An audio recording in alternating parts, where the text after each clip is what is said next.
Los padres de mi novio dijeron que necesitaba ver la habitación del bebé y luego me encerraron dentro. Yo estaba de 3 meses de embarazo y por fin iba a conocer a la familia de mi novio por primera vez. Vivían a unas 4 horas de distancia, por lo que había tardado tanto en coordinar. Cuando llegué a su casa, su madre abrió la puerta antes de que yo siquiera tocara. Inmediatamente puso sus manos en mi estómago sin preguntar. ¡Ay, Dios mío! Ahí está nuestro nietecito. Su padre apareció detrás de ella con una sonrisa enorme y me guió hacia adentro como si pudiera romperme. Me sentaron en un sillón específico y su madre me trajo agua y un plato de bocadillos. Tienes que mantenerte hidratada. ¿Estás tomando tus vitaminas? ¿Qué te ha dicho tu médico sobre tus niveles de hierro? Intenté responder, pero ella seguía disparando más preguntas. Su padre preguntó si había ido a todas mis citas y pareció irritado cuando dije que solo había tenido 2 hasta ahora. ¿2? Deberías ir todas las semanas. Necesitamos asegurarnos de que todo se esté desarrollando correctamente. Mi novio simplemente se quedó sentado asintiendo como si esto fuera normal. Durante la cena, su madre observó cada bocado que daba. Necesitas más proteína. El bebé necesita proteína para el desarrollo cerebral. Ella amontonó más pollo en mi plato a pesar de que dije que estaba llena. Su padre me hizo preguntas detalladas sobre mi historial médico familiar que se sintieron demasiado invasivas para un primer encuentro. Después de la cena, su madre se levantó y aplaudió. Tenemos algo especial que mostrarte. Hemos preparado la habitación perfecta para ti y el bebé. Me llevaron a una puerta que pensé que era un armario, pero se abrió a unas escaleras que bajaban al sótano. Los seguí escaleras abajo, esperando ver una linda guardería que decoraron. En cambio, había un dormitorio con una cama individual, un mini refrigerador, un baño pequeño y una ventana diminuta cerca del techo con barrotes. Un equipo médico estaba instalado junto a la cama, incluyendo un monitor fetal y un soporte para suero intravenoso. Su madre gesticuló con orgullo. Aquí es donde te quedarás por el resto de tu embarazo. Podemos monitorearte adecuadamente aquí y asegurarnos de que no le pase nada a nuestro nietecito. Me reí porque pensé que estaba bromeando. Nadie se rió. Miré a mi novio y él estaba mirando el suelo. No me voy a quedar en su sótano. Tengo un trabajo, un apartamento y una vida. Su padre se interpuso entre las escaleras y yo. A tu trabajo se le ha notificado que te tomas una licencia médica por el embarazo. Hicimos que tu novio les llamara ayer. Sentí que el estómago se me encogía. Miré a mi novio otra vez. ¿De qué está hablando? Finalmente levantó la vista. Solo quieren ayudar. Has estado muy estresada y no has estado comiendo bien y has faltado a las citas. Les dije que esto era completamente insano y que necesitaba irme ahora mismo. Su madre me agarró las manos. Cariño, no te estás tomando este embarazo lo suficientemente en serio. ¿Sabes cuántas cosas pueden salir mal? Tenemos reglas aquí que las mantendrán a ti y al bebé seguras. Nada de teléfono porque la radiación es peligrosa. Nada de internet porque el estrés de las redes sociales afecta el desarrollo fetal. Comidas supervisadas para asegurar la nutrición adecuada. Monitoreo diario de la salud. No hay visitantes que puedan traer gérmenes. Retiré mis manos y traté de pasar junto a su padre. Pero él me agarró por los hombros. No lo hagas difícil. Hacemos esto porque amamos a ese bebé. Empujé a su padre con fuerza e intenté correr escaleras arriba, pero mi novio me bloqueó el camino. Empecé a gritarle que se moviera, y él solo seguía diciendo que necesitaba calmarme. Su madre estaba detrás de mí diciendo, las hormonas del estrés son terribles para el bebé, necesitas respirar. Me empujaron físicamente de vuelta a la habitación. Fue entonces cuando realmente miré alrededor y vi detalles que me había perdido. La puerta tenía una cerradura de alta seguridad en el exterior. Las paredes tenían una especie de acolchado. Había una cámara montada en la esquina del techo. Esto no era solo una habitación que habían preparado. Esto era una celda que habían construido. La ventana era demasiado pequeña y demasiado alta para trepar. Su madre abrió el mini refrigerador para mostrarme filas de comidas prehechas en recipientes etiquetados. Te traeremos comida fresca 3 veces al día. Un médico vendrá todas las semanas a revisarte. Tendrás todo lo que necesitas y el bebé estará perfectamente seguro. Estaba llorando y rogándoles que por favor me dejaran ir. Le dije a mi novio que llamaría a la policía en el momento en que saliera. Él me miró con una extraña expresión de calma. No te creerán. Les diremos que estás teniendo una crisis de salud mental por las hormonas del embarazo y que te estamos manteniendo a salvo hasta que te estabilices. Su madre asintió. Hicimos esto con el hermano de tu novio y su esposa hace 5 años. Ella también luchó al principio, pero al final lo entendió. Su bebé nació completamente sano. Sentí que iba a vomitar. Todos comenzaron a retroceder hacia las escaleras. Corrí hacia adelante, pero su padre me empujó con fuerza y caí hacia atrás sobre la cama.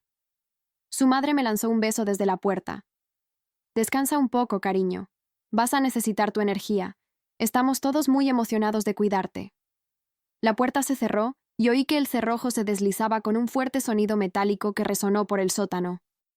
Me lancé contra la puerta y agarré la manija, tirando y girando con todas mis fuerzas.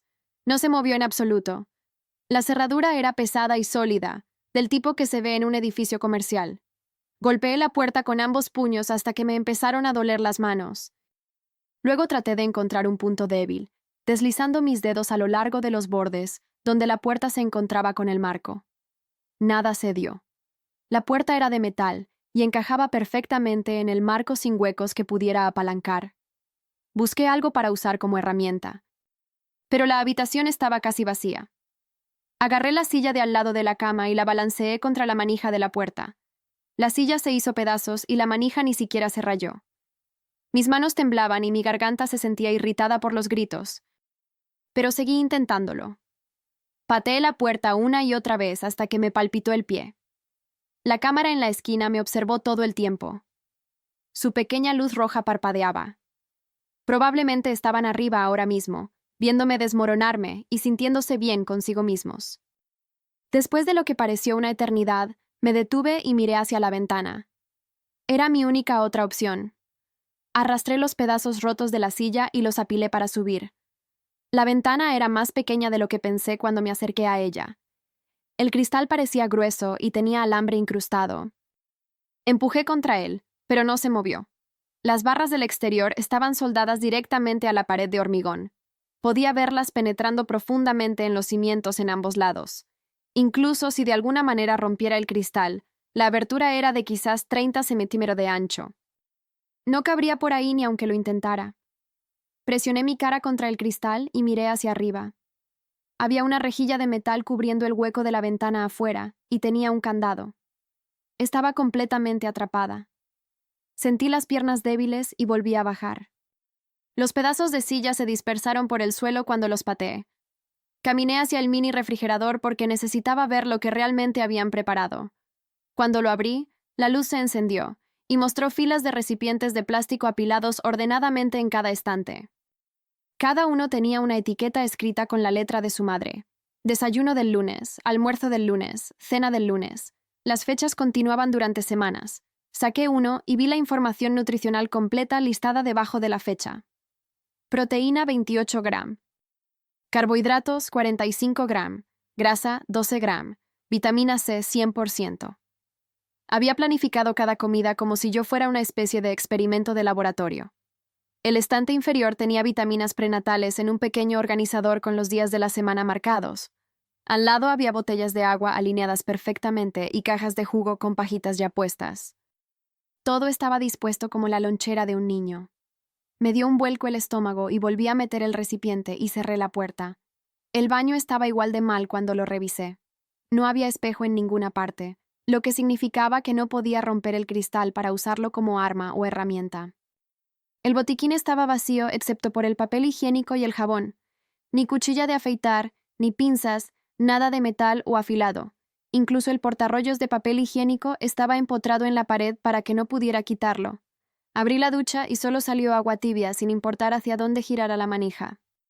La presión era débil, como si alguien le hubiera puesto un restrictor. Habían pensado en todo. El inodoro era la única superficie dura, pero estaba atornillado firmemente. Me senté en el borde de la cama y me llevé la cabeza a las manos. Todas las posibles rutas de escape estaban bloqueadas. Pasaron las horas antes de que oyera pasos en las escaleras. La cerradura hizo clic y mi novio entró llevando una bandeja. No me miró en absoluto. Dejó la bandeja en la mesa pequeña y se giró para irse de inmediato. Me levanté y traté de mantener la voz tranquila. aunque quería gritar. Le pregunté cómo podía pensar que esto estaba bien. Finalmente levantó la vista, pero sus ojos se apartaron de los míos casi de inmediato. Dijo que sus padres estaban haciendo esto porque amaban al bebé y querían asegurarse de que nada saliera mal. Su voz era monótona, como si hubiera practicado las palabras.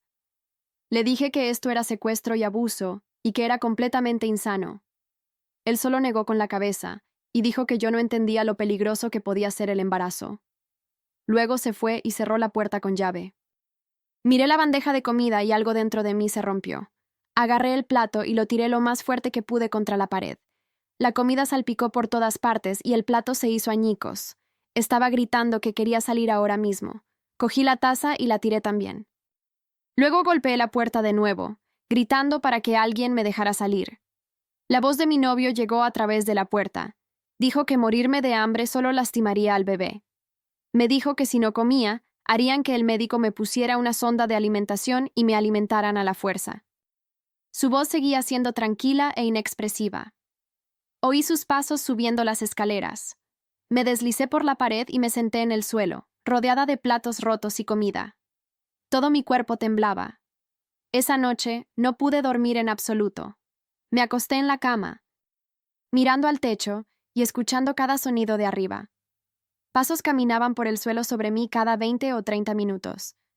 Al principio, pensé que era solo alguien levantándose para ir al baño, pero el patrón era demasiado regular. Los pasos caminaban de un extremo de la casa al otro. Se detenían y luego regresaban. Después de unas horas, me di cuenta de lo que estaba pasando. Se estaban turnando para vigilar la transmisión de la cámara.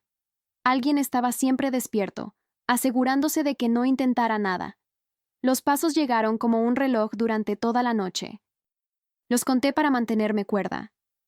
Para cuando la luz comenzó a entrar por la pequeña ventana, había contado más de 40 viajes por el techo.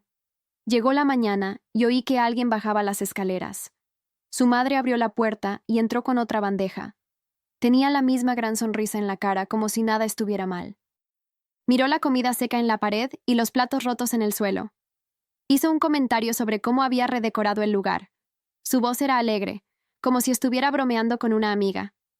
Dejó la nueva bandeja y dijo que me traería artículos de limpieza después de que desayunara. Actuó como si yo fuera una invitada en su casa en lugar de una prisionera en su sótano. Simplemente la miré fijamente. Me dio una palmadita en el hombro y me dijo que comiera porque el bebé necesitaba nutrición. Luego se fue y cerró la puerta con llave de nuevo.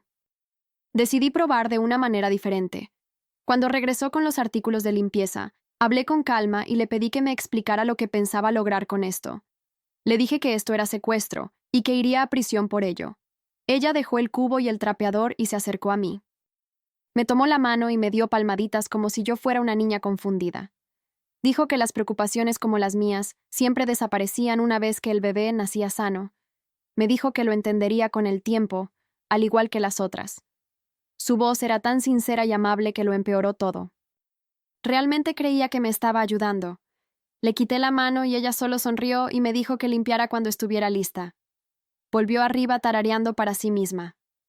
Esa tarde, oí a varias personas bajando las escaleras. Su madre abrió la puerta y entró primero. Detrás de ella había un hombre que llevaba equipo médico. Me lo presentó como el Dr. Wallace y dijo que estaba aquí para mi primera cita prenatal adecuada. Lo reconocí de fotos que había visto de su iglesia. Comenzó a instalar una máquina de ultrasonido portátil en la mesa, mientras su madre hablaba de lo importante que era monitorear el desarrollo del bebé. Retrocedí a la esquina lo más lejos que pude de ellos. Les dije que no iba a dejar que nadie me tocara.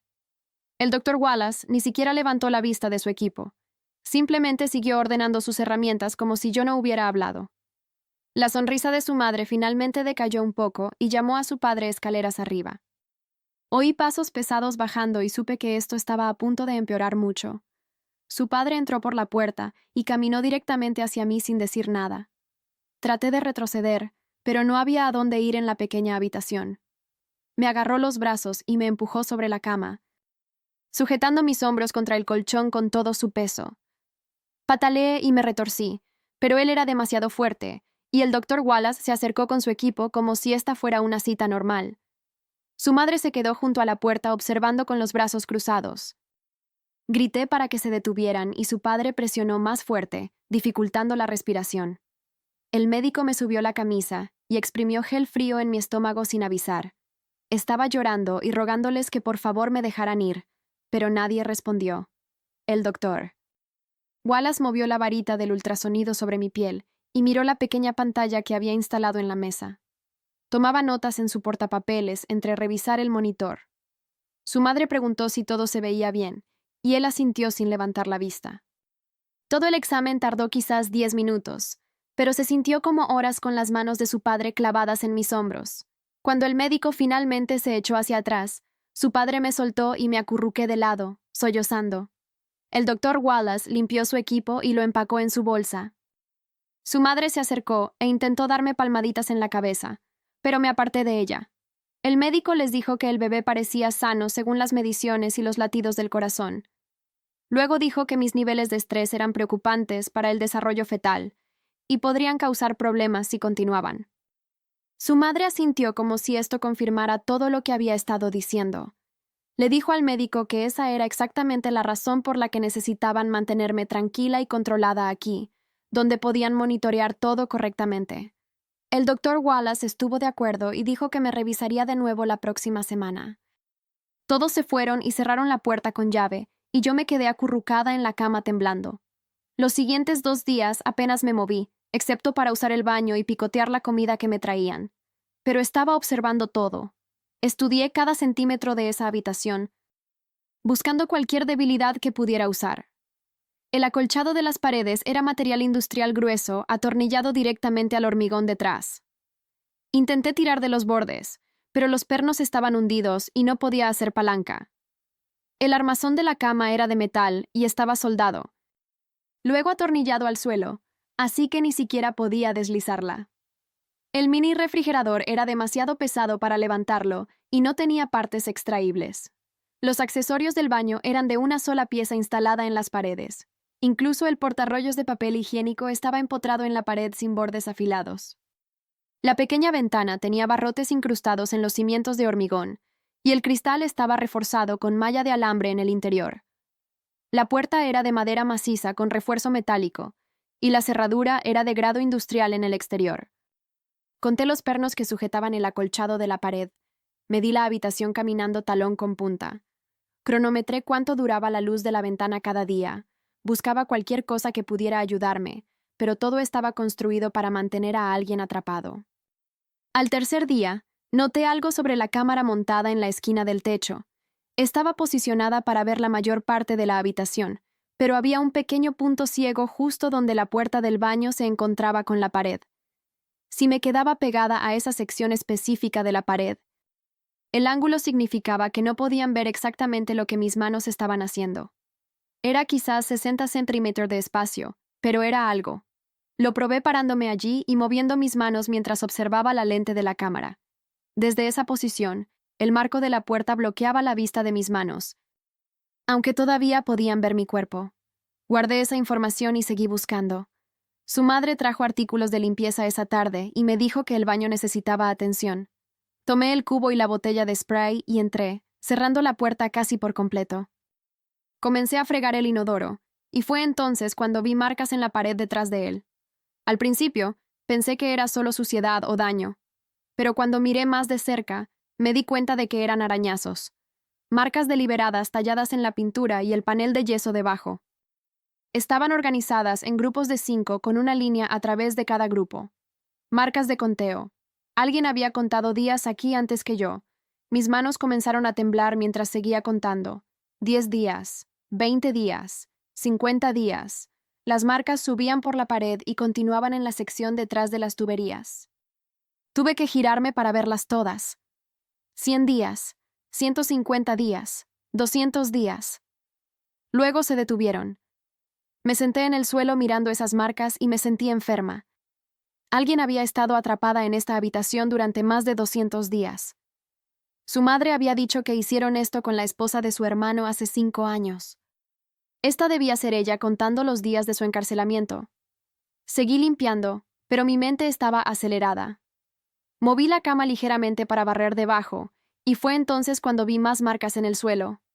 Sin embargo, Estas no eran marcas de conteo. Eran palabras talladas profundamente en la madera debajo de donde normalmente estaba la cama. Los arañazos eran ásperos y desiguales, como si alguien hubiera usado algo pequeño y no muy afilado durante muchos intentos. Tuve que arrodillarme para leerlas con la tenue luz. Marilyn, si luchas, lastiman al bebé. Las letras se veían temblorosas y desesperadas. Cada una había sido tallada varias veces para hacerla lo suficientemente profunda como para leerla. Pasé mis dedos sobre los surcos y sentí cuánto esfuerzo se había puesto en arañar esta advertencia en el suelo. Marilyn, la esposa de su hermano. La mujer, dijo su madre, que finalmente entendió y tuvo un bebé sano. Ella había estado aquí, en esta misma habitación, tallando advertencias para quien viniera después. Esa noche, oí que alguien bajaba las escaleras, y no eran los pasos de sus padres. La cerradura giró y un chico más joven entró llevando una bandeja de cena. Parecía una versión más delgada de mi novio con la misma nariz y barbilla. Este tenía que ser Gary, el hermano. Dejó la bandeja en la mesa y se giró para irse. Pero hablé antes de que pudiera. Le pregunté directamente por Marilyn y lo que le pasó aquí. Se congeló por un segundo y vi algo destellar en su rostro. Luego se recuperó y se dio la vuelta con una expresión vacía. Dijo que ahora estaba bien y que su hija estaba perfectamente sana. Así que yo debería confiar en el proceso como ella aprendió a hacer. Le pregunté cuánto tiempo la mantuvieron encerrada aquí abajo y dijo que eso no era importante. Lo que importaba era que el bebé estuviera seguro y que Marilyn lo entendió con el tiempo. Se fue rápidamente después de eso y cerró la puerta, pero yo había visto su reacción cuando dije su nombre.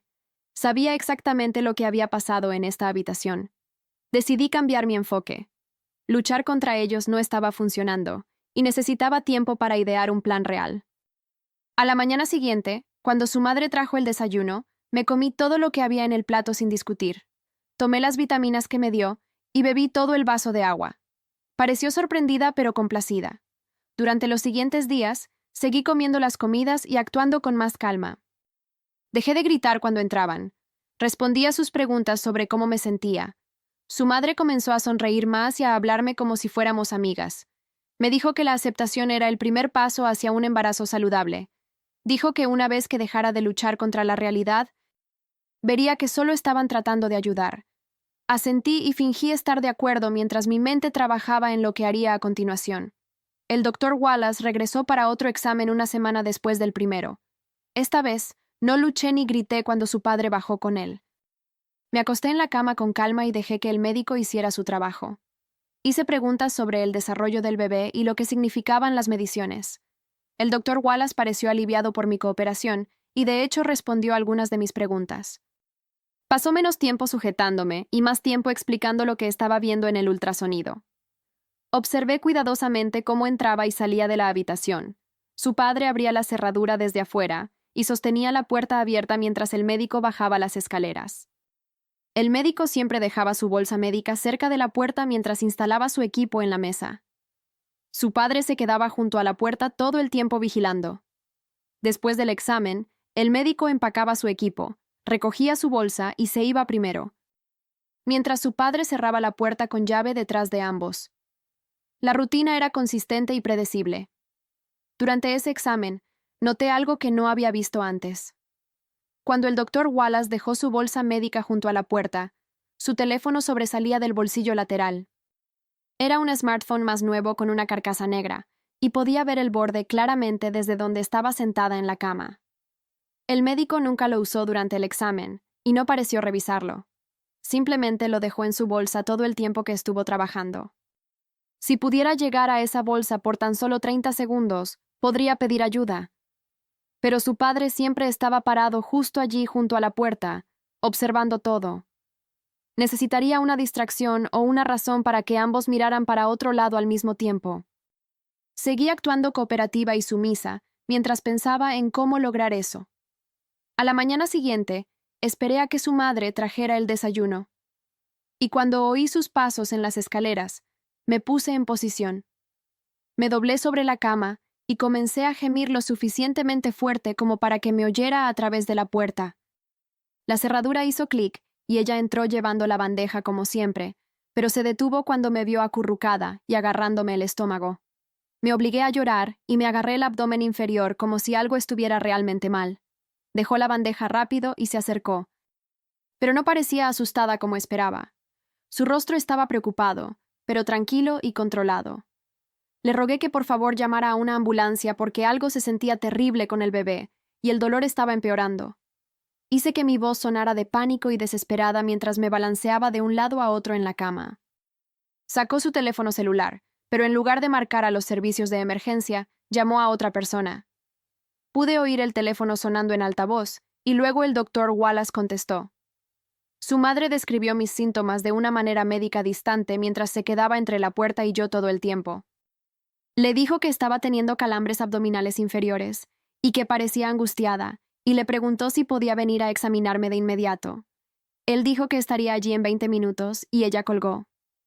Mantuve la actuación y seguí llorando que necesitábamos ir al hospital ahora porque, ¿y si algo estaba realmente mal? Ella solo me dio una palmadita en el hombro y dijo que el médico estaría aquí pronto y que no había necesidad de entrar en pánico. Esos 20 minutos se sintieron como una eternidad mientras me quedaba acurrucada fingiendo dolor. Cuando el doctor Wallace finalmente llegó, su padre bajó con él como antes. El médico me examinó a fondo con su equipo y revisó los latidos del corazón del bebé y presionó mi estómago en diferentes lugares. Después de unos 15 minutos, se levantó y le dijo a su madre que todo parecía normal y que los latidos del corazón del bebé eran fuertes y constantes. Dijo que probablemente solo estaba experimentando molestias regulares del embarazo combinadas con estrés y ansiedad. Su madre le dio las gracias y lo acompañó de vuelta a las escaleras, mientras su padre se quedaba atrás y me miraba con una expresión de conocimiento. Después de que se fueron, su padre se acercó a la cama y me dijo que eso fue una estupidez por intentar. Ahora sabían que todavía estaba buscando formas de escapar. Volvió arriba sin decir una palabra más y cerró la puerta con llave. Al día siguiente, su padre bajó con herramientas y una escalera. Pasó más de una hora instalando una segunda cámara en la esquina opuesta a la primera. Lo observé trabajar y me di cuenta de que estaba cubriendo el punto ciego que había encontrado cerca de la puerta del baño. Cuando terminó, probó ambas cámaras desde diferentes ángulos y pareció satisfecho. Ahora podían ver cada rincón de la habitación, y no había donde pudiera esconder nada o hacer nada sin ser vista. Sentí que el último poco de privacidad que tenía había desaparecido por completo. Después de que se fue, miré alrededor de la habitación y comprendí que cualquier plan que intentara hacer sería visible para ellos a través de esas cámaras. Comencé a intentar llevar la cuenta de cuánto tiempo había estado aquí contando las comidas que traían y observando la luz que entraba por la pequeña ventana. La luz cambiaba a lo largo del día, así que podía distinguir la mañana de la tarde y la noche. Conté 3 comidas como un día e intenté mantener los números claros en mi cabeza, ya que no tenía forma de escribir nada. Según mis cálculos, había estado encerrada en este sótano durante casi 2 semanas. Nadie de mi trabajo había venido a buscarme. Nadie de mi edificio de apartamentos había informado de mi desaparición. Sus padres habían cubierto muy bien sus huellas y habían hecho que pareciera que me había tomado una licencia y me había ido a algún lugar voluntariamente. La realidad de lo atrapada que estaba comenzó a calar más profundamente. Pensé en mis compañeros de trabajo y me pregunté si creían cualquier historia que sus padres les hubieran contado. Pensé en mi casero y mis vecinos y si alguno de ellos se había dado cuenta de que me había ido. Mi novio bajó unos días después y esta vez no le grité, ni golpeé la puerta. Me senté en la cama con calma y le pregunté en voz baja cómo podía hacerle esto a alguien que decía amar.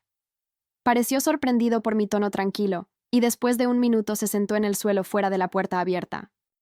Dijo que sus padres hicieron lo mismo con Marilyn cuando estaba embarazada de su sobrina, y que ahora tiene una hija hermosa y sana, y una familia feliz. Dijo que al principio parecía extremo, pero sus padres realmente sabían lo que estaban haciendo, y Marilyn lo entendió con el tiempo. Le pregunté si realmente creía eso, o si solo se lo estaba diciendo a sí mismo para sentirse mejor acerca de lo que me estaban haciendo. No respondió y solo miró al suelo. Luego le pregunté qué les pasó a las otras mujeres que su familia encarceló antes de Marilyn, porque esas marcas de conteo en la pared se remontaban mucho más atrás que un solo embarazo. Su rostro se puso completamente pálido y se levantó rápido. Dijo que estaba confundida y estresada, y que solo había Marilyn y nadie más. Se giró para irse, y le recordé que se suponía que debía traer la cena. pero simplemente subió las escaleras sin la bandeja y cerró la puerta con llave detrás de él. Sin embargo, había visto su reacción y supe que había habido otras antes de Marilyn. La pregunta era qué les pasó y por qué nadie se enteró de este patrón familiar. Esa noche, oí voces elevadas que venían de arriba. Sus padres y mi novio estaban peleando por algo, y sus voces se filtraban por las rejillas de ventilación. Presioné mi oído contra la pared cerca de la pequeña ventana y traté de distinguir lo que decían. Capté frases como: «Está haciendo demasiadas preguntas y deberíamos haber esperado más tiempo como la última vez. Y tienes que dejar de hablarle tanto». La discusión duró más de 1 hora y se hizo más fuerte en algunos puntos. Oí a su madre llorar en un momento, y la voz de su padre se puso enojada y severa. La voz de mi novio sonaba defensiva y asustada. Finalmente, la casa se quedó en silencio, pero no pude dormir porque mi mente estaba acelerada con lo que había oído. Habían hecho esto antes y algo había salido mal la última vez, y ahora les preocupaba que yo estuviera descubriendo las cosas demasiado rápido. A la mañana siguiente, su madre bajó y todo en ella era diferente. No estaba sonriendo ni alegre ni actuaba como si fuéramos amigas. Su rostro era formal y frío. Dejó la bandeja del desayuno y me dijo que habían tomado algunas decisiones sobre mi cuidado en el futuro. Dijo que decidieron limitar mis interacciones con la familia porque me estaba poniendo demasiado emocional y haciendo preguntas inapropiadas que estaban causando estrés innecesario. A partir de ahora, el Dr. Wallace se encargaría de toda mi atención médica y mis chequeos diarios. Y mis comidas se entregarían a través de una ranura que estaban instalando en la puerta. Dijo que esto era por mi propio bien y me ayudaría a mantenerme más tranquila y más centrada en la salud del bebé. Empecé a discutir, pero ella levantó la mano y dijo que la decisión era definitiva. Recogió la bandeja vacía de ayer y se fue sin decir nada más. Esa misma tarde aparecieron trabajadores y pude oírlos en la escalera con herramientas eléctricas. Su padre bajó primero y se quedó en la puerta observándome mientras 2 hombres bajaban equipos por las escaleras. Comenzaron a cortar la puerta e instalar algún tipo de mecanismo de ranura metálica cerca de la parte inferior. Intenté hablar con ellos y les pedí que por favor me ayudaran, y les dije que me estaban reteniendo aquí contra mi voluntad. No reaccionaron en absoluto y simplemente siguieron trabajando como si yo ni siquiera estuviera hablando. Su padre se quedó allí todo el tiempo supervisando, y los trabajadores nunca me miraron ni reconocieron nada de lo que dije. Terminaron la instalación en unos 30 minutos y probaron la ranura para asegurarse de que las bandejas pudieran deslizarse. Luego empacaron sus herramientas y se fueron. Su padre examinó su trabajo y pareció satisfecho. Antes de volver arriba, me dijo que la ranura solo se abriría desde el exterior y que no debía molestarme en intentar manipularla. Después de que cerró la puerta, me acerqué y miré la nueva ranura. Era lo suficientemente grande para que una bandeja de comida cupiera y tenía una cubierta de metal en el exterior que podían abrir y cerrar. Me di cuenta de que los trabajadores probablemente habían hecho exactamente esta instalación antes en esta misma habitación para quien estuviera aquí antes que yo. La nueva rutina comenzó de inmediato. Ahora solo veía al Dr. Wallace cuando venía para los exámenes semanales, y su padre siempre supervisaba esas visitas. 3 veces al día, la ranura se abría y una bandeja se deslizaba con mis comidas. Nunca veía quién las entregaba ni oía ninguna voz. La ranura se cerraba tan pronto como tomaba la bandeja y volvía a abrirse más tarde cuando devolvía la bandeja vacía. El aislamiento era mucho peor que cuando solían venir a discutir conmigo o a tratar de convencerme de que todo esto era por mi propio bien. Al menos entonces tenía contacto humano, incluso si era con mis captores. Ahora solo tenía las cámaras observándome en silencio y las comidas apareciendo a través de la ranura, como si fuera un animal alimentado en una jaula. Empecé a hablar sola, solo para escuchar una voz humana en la habitación. Narraba lo que estaba haciendo o tenía conversaciones conmigo misma sobre qué intentar a continuación. A veces le hablaba al bebé y le decía que lamentaba haberlo traído a esta situación y prometía que encontraría la manera de sacarnos a ambos sanos y salvos. El teléfono del doctor comenzó la 4ª semana y no me quedaba nada por hacer excepto observar al Dr. Wallace durante sus visitas. Venía cada 7 días como un reloj y siempre seguía el mismo patrón. Dejaba su bolsa médica en el suelo junto a la cama, siempre en el mismo lugar exacto a unos 60 centímetros de donde yo me sentaba. Luego me daba la espalda mientras preparaba el equipo de ultrasonido, organizando el gel y la varita y revisando la pantalla del monitor. Esos 30 segundos en los que estaba de espaldas se convirtieron en mi único foco. Empecé a cronometrarlo en mi cabeza, contando los segundos hasta que me mirara de nuevo. Su teléfono sobresalía del bolsillo lateral de su bolso, la carcasa negra visible contra el cuero marrón. Podía ver su contorno cada vez que dejaba el bolso. Si podía agarrarlo lo suficientemente rápido y esconderlo antes de que se diera cuenta, podría tener tiempo para hacer una llamada más tarde cuando se fuera. La cámara me vería hacerlo, pero tal vez podría moverme lo suficientemente rápido como para que su padre no bajara a tiempo para detenerme. Sabía que era muy arriesgado, pero era el único riesgo que tenía. Los días entre sus visitas se sintieron interminables mientras planeaba exactamente cómo me movería, qué mano usaría, dónde escondería el teléfono en los 2 segundos antes de que se diera la vuelta. Practiqué el movimiento una y otra vez en mi cabeza hasta que pude verlo perfectamente. Cuando finalmente vino para el siguiente examen, estaba lista. Entró con su padre justo detrás de él como siempre y dejó su bolso en el lugar habitual. Mi corazón latía tan fuerte que pensé que podrían oírlo.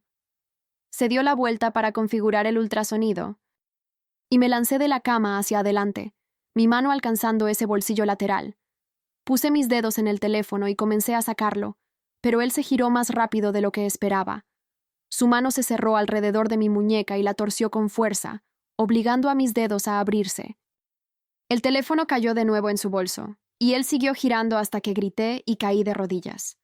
No dijo nada, solo mantuvo mi muñeca en ese agarre doloroso mientras metía la otra mano en su bolsillo y presionaba algo. Su padre bajó las escaleras en 2 minutos, y me di cuenta de que el médico tenía algún tipo de botón de alerta. No me golpearon ni me gritaron. Su padre simplemente comenzó a retirar cosas de la habitación en completo silencio. Se llevó las pocas prendas de vestir que me habían dado del pequeño tocador. Se llevó la manta extra de la cama. Entró al baño y regresó con la cortina de la ducha, dejando la ducha completamente expuesta. Incluso despegó parte del acolchado de una sección de la pared, exponiendo el hormigón desnudo debajo. Todo el tiempo, el Dr. Wallace se quedó allí mirándome con una expresión de decepción, como si fuera una niña que se había portado mal. Cuando su padre terminó de despojar la habitación, ambos se fueron sin decir una palabra. Ahora no tenía nada excepto el marco de la cama, el colchón delgado, el inodoro y el mini refrigerador. La habitación se sentía aún más como una celda que antes. Me senté en el colchón desnudo y traté de no llorar porque sabía que me estaban mirando. Entonces oí un crujido y la voz de su madre salió de la habitación tan clara que me hizo saltar. Miré alrededor tratando de averiguar de dónde venía y finalmente vi un pequeño altavoz montado en la esquina cerca de la cámara. Nunca lo había notado antes porque se mezclaba con la pared. Su voz sonaba triste y decepcionada, como si estuviera hablando con una adolescente problemática. Dijo que estaban muy decepcionados con mi comportamiento y que estos privilegios serían devueltos cuando demostrara que se podía confiar en mí. Dijo que solo querían lo mejor para mí y el bebé, y que mis acciones de hoy demostraban que todavía no me estaba tomando este embarazo en serio. El altavoz se apagó con un crujido y me quedé sola de nuevo con solo la cámara vigilando. La visita de mi novio y la advertencia de Marilyn pasaron 2 días con nada más que comidas a través de la ranura y silencio. Luego oí pasos en las escaleras y mi novio apareció afuera de la puerta. Pude ver a través de la pequeña ventana de la puerta que había estado llorando.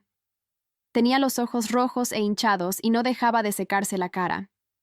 Se sentó en el suelo justo afuera de la puerta y solo me miró por 1 minuto sin decir nada. Finalmente, me dijo que sus padres estaban hablando de retenerme aquí durante todo el embarazo, y tal vez incluso más tiempo.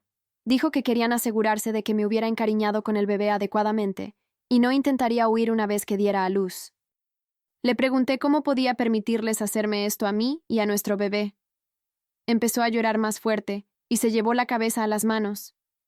Dijo que tenía miedo de sus padres, y de lo que podrían hacer si intentaba ayudarme. Dijo que siempre habían sido así, controlando cada parte de su vida y la de Gary.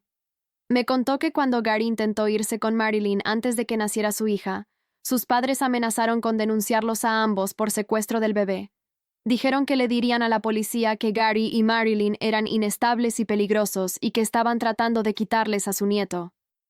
Gary se echó atrás, porque estaba aterrorizado de perder a su hija por completo.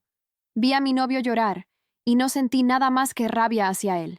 Era un cobarde que me había ayudado a atraparme aquí, y ahora estaba llorando por tener miedo. Pero luego hizo algo que no esperaba. Miró a su alrededor con cuidado, como si estuviera comprobando si alguien estaba escuchando. Luego sacó un trozo de papel doblado de su bolsillo. Lo deslizó por debajo de la puerta rápidamente y me dijo en un susurro que Marilyn a veces los visitaba con su hija. Dijo que tal vez ella podría ayudarme de alguna manera. Luego se levantó y se fue antes de que pudiera preguntarle nada más. Agarré el papel y lo desdoblé. Tenía un número de teléfono escrito y una nota con su letra que decía que este era el número de Marilyn y que ella entendía por lo que estaba pasando. Miré a la cámara y supe que me habían visto pasar el papel si estaban mirando. Tenía que esconderlo en algún lugar donde no lo encontraran. Lo doblé lo más pequeño que pude y lo metí en mi ropa interior, el único lugar que nunca habían registrado. Marilyn y su advertencia desgarradora. Pasaron 3 días sin que sus padres mencionaran el papel, así que tal vez no habían estado mirando en ese momento. Empecé a oír nuevas voces arriba, una mujer y un niño. A través de la pequeña ventana, pude oírlos en el patio trasero.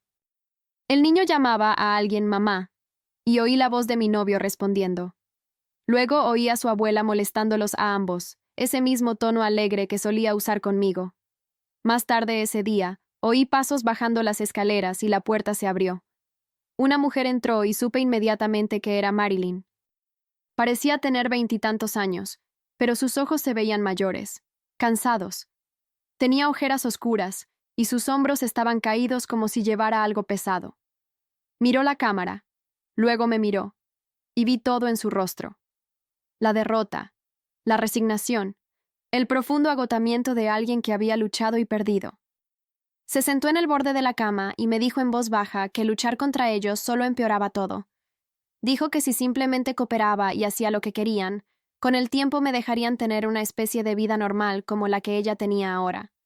La miré fijamente y le pregunté por qué no se iba ahora mismo, y se llevaba a su hija con ella. Miró sus manos y explicó que sus padres habían pasado 2 años convenciendo a todos en su iglesia y a toda su comunidad de que ella había tenido graves problemas de salud mental durante su embarazo. Le dijeron a todo el mundo que había sido suicida e inestable, y que la habían mantenido a salvo hasta que mejoró. Ahora, si intentaba irse y llevarse a su hija, usarían toda esa historia inventada en su contra. Le dirían a los tribunales que estaba mentalmente enferma y era peligrosa, y le quitarían a su hija legalmente. Dijo que había pensado en huir tantas veces, pero que no podía arriesgarse a perder a su hija por completo. Al menos de esta manera, podía estar con su hija, incluso si eso significaba vivir bajo su control. Le pregunté cómo sobrevivió 2 años en esta habitación, y se miró el brazo izquierdo, subiéndose lentamente la manga. Había una gruesa cicatriz, que iba desde su muñeca hasta la mitad de su codo, del tipo que parecía haberse curado mal, sin la atención médica adecuada. Me dijo que intentó escapar 2 veces durante su encarcelamiento, y la primera vez la atraparon en la parte superior de las escaleras del sótano. Su padre la arrastró de vuelta, y luego instalaron el segundo candado, y cubrieron el punto ciego de la cámara. La segunda vez llegó hasta el patio trasero antes de que su padre la aplacara por detrás. Estaba embarazada de 6 meses entonces, y cuando se cayó trató de agarrarse con el brazo izquierdo. Su padre agarró ese mismo brazo y lo torció a su espalda hasta que oyó que el hueso se rompía. Ella gritaba por el bebé y él le dijo que esto era para evitar que lastimara al bebé con su comportamiento imprudente. No la llevaron a un hospital porque eso levantaría preguntas. En su lugar, hicieron que el doctor Wallace viniera a ponerle el hueso en el sótano, y pasó el resto de su embarazo con el brazo enyesado que el médico cambiaba cada pocas semanas. Después de eso, se dio cuenta de que la supervivencia significaba la sumisión porque la lastimarían de maneras que no amenazaran directamente al bebé. Se bajó la manga y pude ver su mano temblando. Antes de irse, se acercó y me susurró que mi única oportunidad real era si alguien de fuera notaba mi desaparición e investigaba. Dijo, una vez que estás dentro de su sistema, tienen demasiado control y demasiadas mentiras ya establecidas. Han pasado años construyendo relaciones con su iglesia y su comunidad, y todos creen en sus devotos abuelos que nunca harían daño a nadie. Me apretó la mano con fuerza, y sus ojos se llenaron de lágrimas. Dijo que lamentaba no poder ayudarme más, pero que si lo intentaba, le quitarían a su hija y no podía perder a su bebé. Luego se levantó y caminó hacia la puerta y golpeó 2 veces. Su padre abrió la cerradura desde afuera y ella regresó arriba con su hija sin mirarme. La investigación externa y el detective. Los días se volvieron borrosos después de esa visita y comencé a notar cambios en mi cuerpo que significaban que estaba entrando en mi segundo trimestre. Las náuseas empeoraron por las mañanas y estaba tan cansada que apenas podía mantenerme despierta entre comidas. Mi estómago se notaba más obvio ahora y ya no podía ocultar el embarazo, incluso si quisiera. El doctor Wallace vino para su visita semanal y pasó más tiempo con el equipo de ultrasonido, midiendo cosas y tomando notas.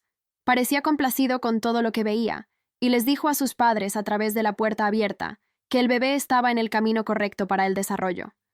Su madre aplaudió y bajó a ver la pantalla del ultrasonido, señalando la pequeña forma y arrullando lo perfecto que se veía todo. Su padre se quedó en la parte superior de las escaleras, mirando y asintiendo con aprobación.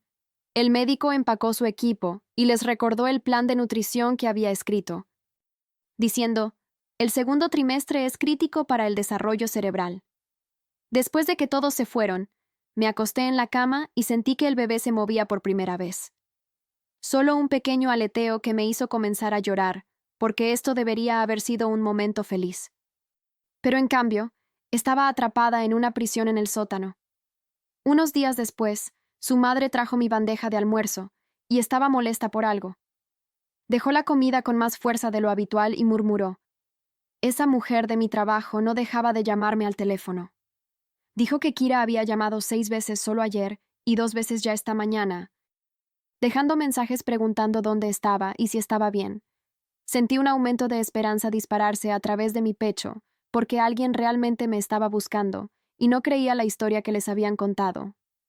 Su madre notó mi expresión, y su rostro se puso duro.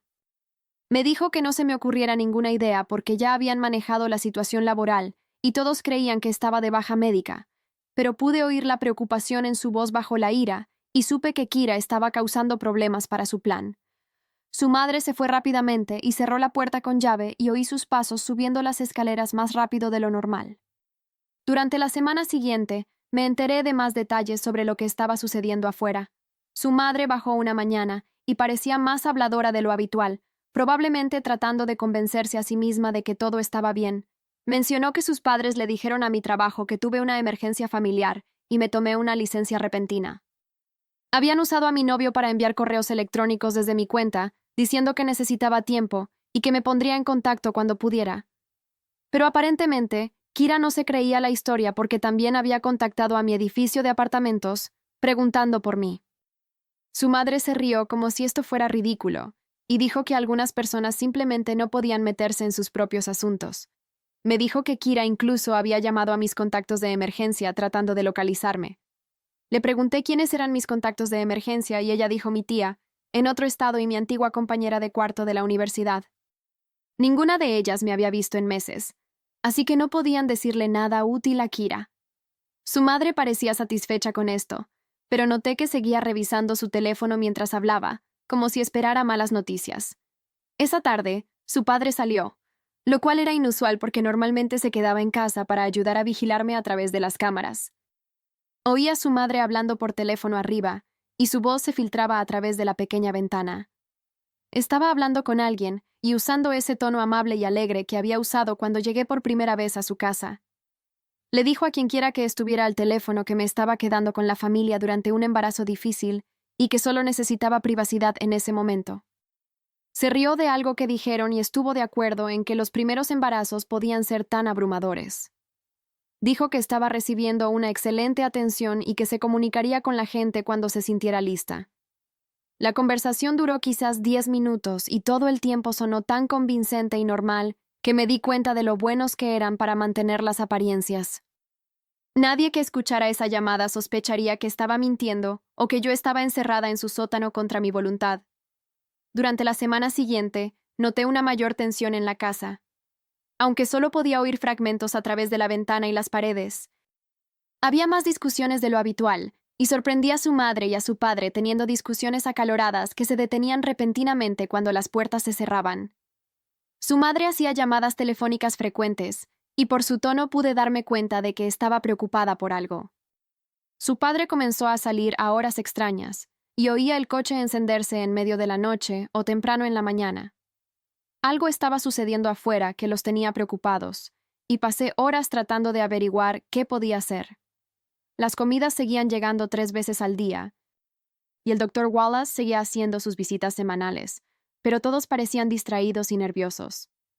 Entonces, una tarde, oí a sus padres en la cocina directamente encima de mi habitación, y estaban discutiendo más fuerte de lo que se daban cuenta. Su padre dijo algo sobre Samuel, y la voz de su madre se puso áspera, preguntando qué había hecho ahora ese vecino entrometido. Su padre le dijo que Samuel aparentemente había presentado una denuncia de persona desaparecida después de que Kira se pusiera en contacto con él, preguntándole si me había visto. Mi vecino, Samuel, a quien apenas conocía más allá de saludarlo en el pasillo, se había dado cuenta de que me había ido y le importó lo suficiente como para denunciarlo. Su madre estaba furiosa y dijo que necesitaban decidir si moverme a otro lugar o si podían seguir afirmando que me estaba quedando voluntariamente. Su padre argumentó que moverme ahora sería demasiado arriesgado y llamaría más la atención. Discutieron sobre qué historia contar si la policía venía a hacer preguntas. Su madre insistió en que podían manejarlo de la misma manera que habían manejado las preocupaciones sobre Marilyn hace años. Nadie había sospechado nada entonces, y nadie sospecharía nada ahora. 2 días después, oí un coche detenerse afuera, y luego la voz de una mujer que no reconocí en la puerta principal. Estaba haciendo preguntas sobre cuándo me habían visto por última vez y si me estaba quedando con ellos actualmente. Su madre respondió con ese mismo tono amable y convincente que había usado por teléfono, diciendo que los había visitado brevemente hace unas semanas, pero que se fue para quedarse con otros parientes. La mujer preguntó qué parientes y dónde vivían, y su madre dio nombres específicos y una ciudad a 4 horas en la dirección opuesta a donde yo realmente vivía. Sonaba tan tranquila y detallada que supe que esta mujer probablemente estaba creyendo cada palabra. La mujer hizo algunas preguntas más sobre mi estado mental y si había parecido molesta o inestable. Su madre dijo que había estado un poco emocional, pero que eso era normal por las hormonas del embarazo. La mujer le dio las gracias por su tiempo y oí que el coche se alejaba unos minutos después.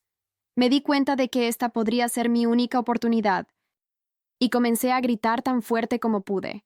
Grité que estaba en el sótano y que me tenían retenida contra mi voluntad y que alguien necesitaba ayudarme.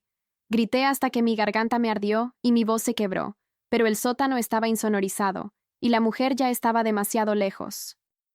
Oí pasos corriendo escaleras abajo y su padre irrumpió por la puerta. Sostenía cinta adhesiva y su rostro estaba rojo de ira. Cruzó la habitación en 3 pasos y me golpeó la cinta en la boca antes de que pudiera moverme.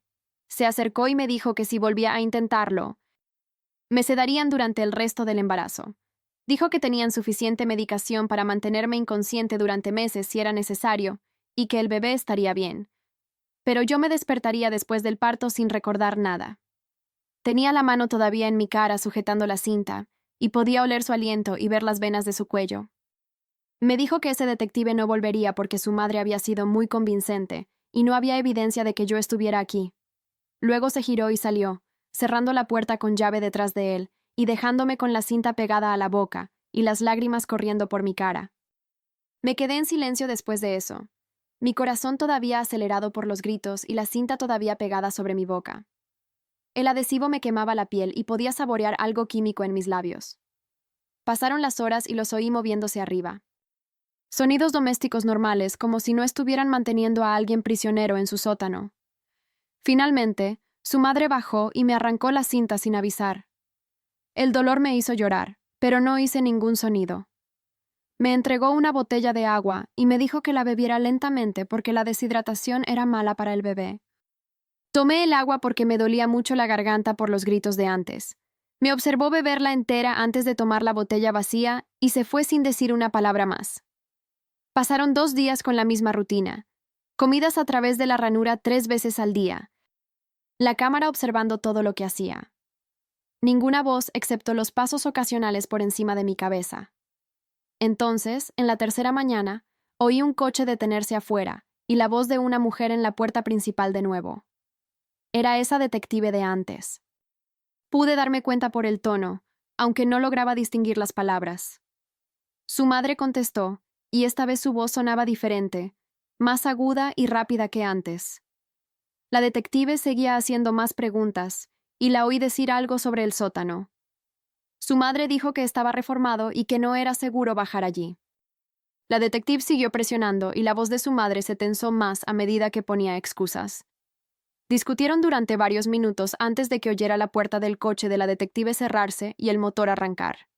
Pero algo se sentía diferente esta vez. La detective no le creyó.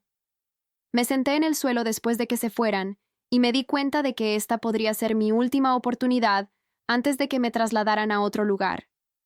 Necesitaba dejar pruebas de que estuve aquí en caso de que alguien registrara la casa. Fui al baño y me arrodillé detrás del inodoro, donde había encontrado el mensaje de Marilyn grabado en la pared. Mis uñas ya estaban cortas, pero elegí la más larga y comencé a arañar el hormigón pintado. La pintura se desprendía en diminutas escamas y el hormigón debajo era áspero y duro. Presioné tan fuerte como pude y arrastré mi uña por la superficie. Me dolía y mis dedos comenzaron a sangrar, pero seguí. Primero grabé mi nombre completo, luego la fecha lo mejor que pude recordar. Luego agregué las palabras ayuda, encarcelada y embarazada en mayúsculas. Mi uña se quebró a mitad de camino y el dolor me recorrió el dedo, pero cambié a otra uña y seguí arañando. Tardé casi una hora en hacer que todas las palabras fueran lo suficientemente visibles para leerlas. Cuando terminé, mis dedos sangraban y temblaban. Pero el mensaje estaba allí junto al antiguo de Marilyn. Dos mujeres marcadas en la misma pared con años de diferencia. La confrontación final. Esa noche, oí gritos arriba más fuertes que antes. Sus padres estaban peleando, y pude distinguir algunas de las palabras a través del techo. La voz de su padre estaba furiosa, y su madre parecía estar llorando. Pegué mi oído a la puerta y capté fragmentos de su discusión. Su padre dijo algo sobre solucionar el problema permanentemente. Su madre decía que no podía volver a hacerlo. Oí la voz de mi novio unirse, gritando que prometieron que nadie saldría herido esta vez. La palabra otra vez y esta vez se me quedaron grabadas en la cabeza. Había habido otras antes de Marilyn, mujeres que no sobrevivieron a lo que fuera que esta familia les hizo. Se me helaron las manos y me aparté de la puerta. La pelea continuó durante otra hora antes de que la casa se quedara en silencio. A la mañana siguiente, oí que la cerradura giraba más temprano de lo habitual. Su madre bajó las escaleras y se veía diferente, con el rostro tenso y movimientos rápidos. Su padre estaba justo detrás de ella y llevaba algo. Su madre tenía una jeringa en la mano y no me miraba directamente. Dijo que iban a darme algo para ayudarme a dormir y luego me trasladarían a un lugar diferente donde estaría más segura. Su voz temblaba mientras hablaba. Su padre se movió para bloquear la puerta y ahora vi la jeringa más claramente. Era grande y llena de líquido transparente. Sabía que si me inyectaban eso y me trasladaban a otro lugar, nadie me encontraría jamás. Esto no se trataba de mantenerme a salvo. Esto se trataba de hacerme desaparecer. No pensé ni planeé lo que sucedió a continuación. Su padre dio un paso hacia mí y le pateé tan fuerte como pude justo en la rodilla.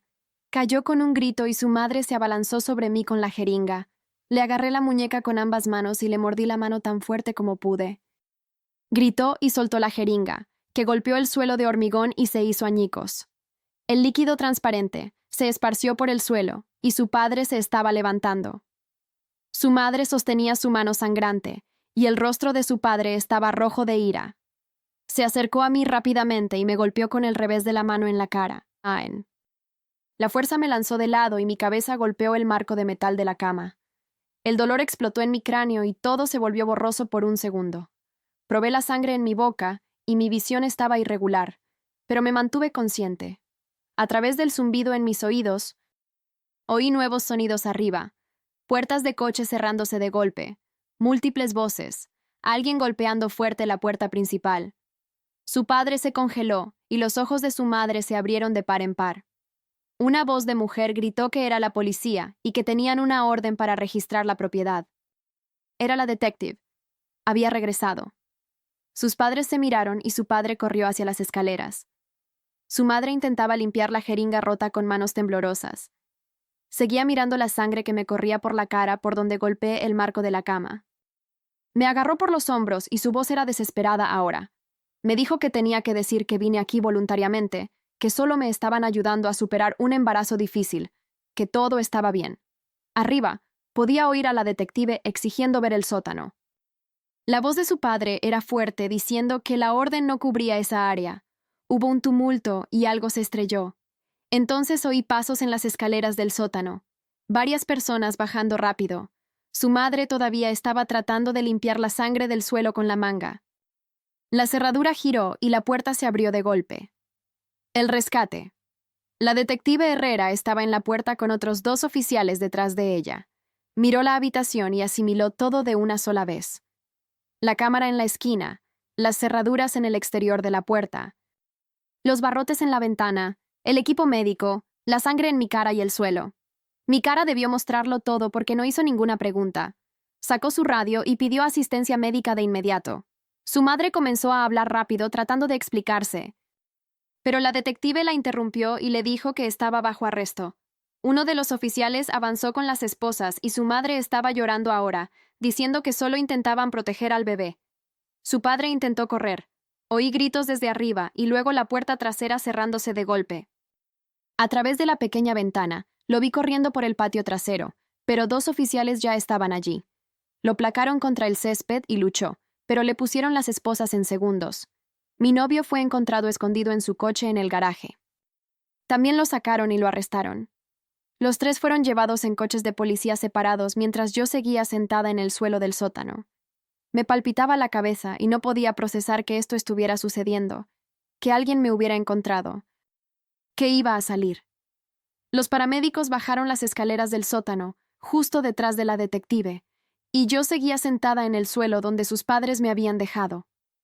Todo mi cuerpo temblaba tan fuerte que no podía detenerlo.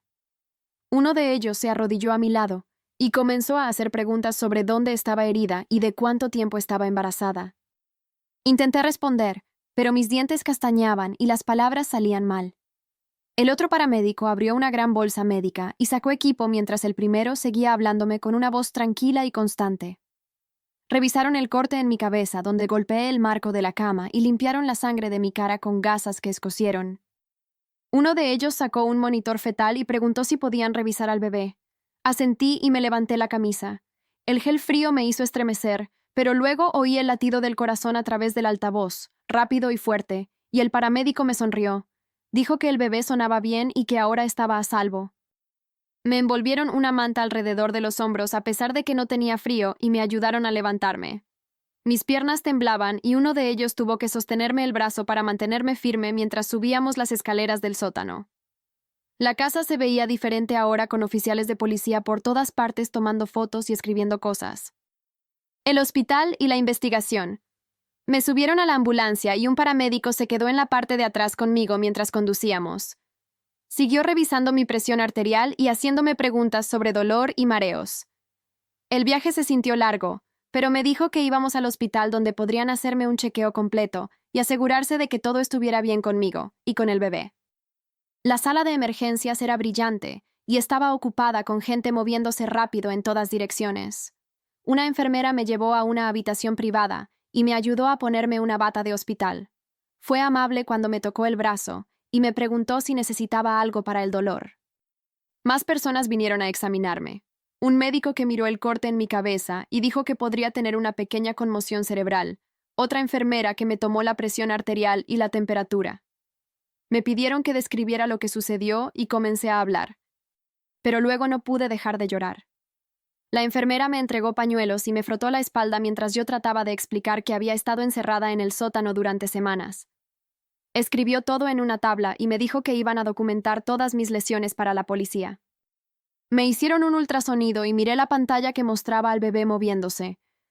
La doctora que hacía el escáner dijo que todo parecía normal y que el bebé estaba midiendo bien para el tiempo de embarazo que tenía. Imprimió fotos y me las entregó. Una trabajadora social entró después del ultrasonido y se sentó en la silla junto a mi cama. Se presentó y dijo que trabajaba con personas que habían pasado por situaciones malas. Me preguntó si tenía familiares o amigos que pudieran ayudarme y si tenía un lugar seguro a donde ir cuando saliera del hospital. Le hablé de Kira de mi trabajo y ella anotó la información. Me explicó lo que sucedería a continuación con la investigación policial y el proceso judicial si se presentaban cargos. Me dio papeles con números de teléfono de servicios de asesoramiento y grupos de apoyo a víctimas. La detective Herrera apareció unas horas más tarde con un dispositivo de grabación y un cuaderno. Acercó una silla y me preguntó si me sentía lo suficientemente fuerte como para hablar de lo que sucedió. Dije que sí porque quería que supieran todo antes de que su familia pudiera inventar más mentiras. Encendió la grabadora y comencé desde el principio. Desde que llegué a su casa y los conocí por primera vez, le conté cómo me encerraron en el sótano y se negaron a dejarme ir. Describí el equipo médico y la cámara y las cerraduras en el exterior de la puerta. Le expliqué que el doctor Wallace venía a hacer exámenes forzados mientras su padre me sujetaba. Le conté lo que su madre había dicho sobre hacerle esto a Marilyn hace 5 años y cómo había encontrado las marcas de conteo en la pared que se remontaban aún más atrás. La detective Herrera hizo preguntas específicas sobre fechas y horas y exactamente lo que cada persona había dicho y hecho. Quería saber sobre la distribución de la habitación y dónde estaba posicionado todo. Describí el mensaje grabado que había dejado detrás del inodoro, y ella lo anotó. Me preguntó por Marilyn y lo que su madre había dicho sobre ella, y repetí la parte de cómo había luchado al principio. Pero finalmente entendió. La cara de la detective se tensó cuando dije eso, e hizo una nota sobre encontrar a Marilyn y hablar con ella. Le dije que creía que podría haber habido otras mujeres antes de Marilyn basándome en cuántas marcas de conteo había contado. Ella prometió que registrarían la casa por completo y encontrarían cualquier evidencia que existiera. La entrevista duró casi 2 horas, y al final mi voz estaba ronca de tanto hablar. La evidencia encontrada y los cargos. La policía llamó a la detective Herrera mientras yo todavía estaba en el hospital para decirle lo que habían encontrado. Regresó a mi habitación y dijo que habían localizado mi mensaje grabado exactamente donde lo describí. También encontraron el nombre de Marilyn tallado allí, junto con fechas que coincidían con lo que su madre había dicho hace 5 años. El equipo de la escena del crimen había levantado algunas de las tablas del suelo en la habitación del sótano y descubierto cosas escondidas debajo. Había registros médicos de al menos otras 2 mujeres con diferentes nombres y fechas que se remontaban a casi 20 años. Encontraron fotografías y documentos que sus padres habían guardado, probablemente como una especie de registro enfermizo de lo que habían hecho. La detective dijo que la investigación se estaba ampliando al darse cuenta de que esta familia había estado haciendo esto durante posiblemente décadas. Me preguntó si se me ocurría algo más que pudiera ayudarlos a encontrar a las otras víctimas o a descubrir lo que les había pasado. Le conté sobre la conversación que había escuchado entre sus padres acerca de solucionar problemas permanentemente y su madre llorando que no podía volver a hacerlo. La detective Herrera lo anotó todo y dijo que iban a registrar la propiedad a fondo, incluyendo el jardín y cualquier otro edificio. Me dijo que se estaban asignando más oficiales al caso y que estaban investigando informes de personas desaparecidas del área durante los últimos 30 años. Trajeron a Marilyn para interrogarla al día siguiente, y me enteré por la detective Herrera cuando vino a ponerme al día. Marilyn se había derrumbado durante la entrevista y finalmente contó la verdad sobre su encarcelamiento. Describió haber estado encerrada en esa misma habitación del sótano durante 2 años completos mientras estaba embarazada y después de que nació el bebé. Dijo que controlaron todo sobre su vida durante ese tiempo, lo que comía y cuándo dormía, y cómo cuidaba al bebé. Habían convencido a todos en su comunidad eclesiástica de que tenía graves problemas mentales y necesitaba su ayuda. Tenía miedo de perder a su hija si decía la verdad porque sus padres habían pasado años construyendo una historia sobre ella siendo inestable. La detective le aseguró que era una víctima y que no se le imputaría nada. Marilyn les dio detalles sobre la rutina que sus padres habían seguido y las reglas que habían impuesto. Confirmó que el doctor Wallace también había estado involucrado en su encarcelamiento, haciendo exámenes médicos y ayudando a sus padres a monitorear su embarazo. Dijo que Gary había sabido lo que estaba sucediendo, pero que había tenido demasiado miedo de sus padres para ayudarla a escapar. La detective me dijo que Marilyn estaba consiguiendo su propio abogado y servicios de asesoramiento para ayudarla a decidir qué hacer a continuación. Gary fue arrestado la misma semana que sus padres, pero sus cargos eran diferentes. El fiscal lo estaba tratando como cómplice del encarcelamiento de Marilyn, ya que lo había sabido y no había hecho nada para detenerlo. El abogado de Gary alegaba que él también había sido manipulado y controlado por sus padres toda su vida. El fiscal de distrito estaba construyendo casos contra todos ellos por secuestro, encarcelamiento falso, asalto y conspiración. Sus padres se enfrentaban a los cargos más graves porque habían planeado y llevado a cabo múltiples secuestros durante muchos años. Mi novio también se enfrentaba a una pena importante, ya que había ayudado a planear mi secuestro y había participado activamente en mantenerme encerrada. Reconstruyendo la vida. La fiscal asignada al caso me llamó para explicarme qué cargos estaban presentando y cómo sería el proceso. Dijo que sus padres podrían obtener de 20 a 30 años cada uno si eran condenados por todos los cargos. Mi novio podría obtener de 10 a 15 años, dependiendo de la cooperación que proporcionara. Gary podría obtener una sentencia reducida si testificaba contra sus padres y ayudaba en la investigación. La licencia médica del Dr. Wallace había sido suspendida de inmediato, y se enfrentaba a sus propios cargos penales por su papel en los exámenes médicos forzados y la conspiración. Me trasladaron a una casa de seguridad 3 días después de que salí del hospital porque la detective Herrera dijo que la familia tenía conexiones en su comunidad eclesiástica, que podrían intentar intimidarme o interferir con la investigación. La casa de seguridad estaba en una parte diferente de la ciudad, en un vecindario normal, donde nadie pensaría en buscarme.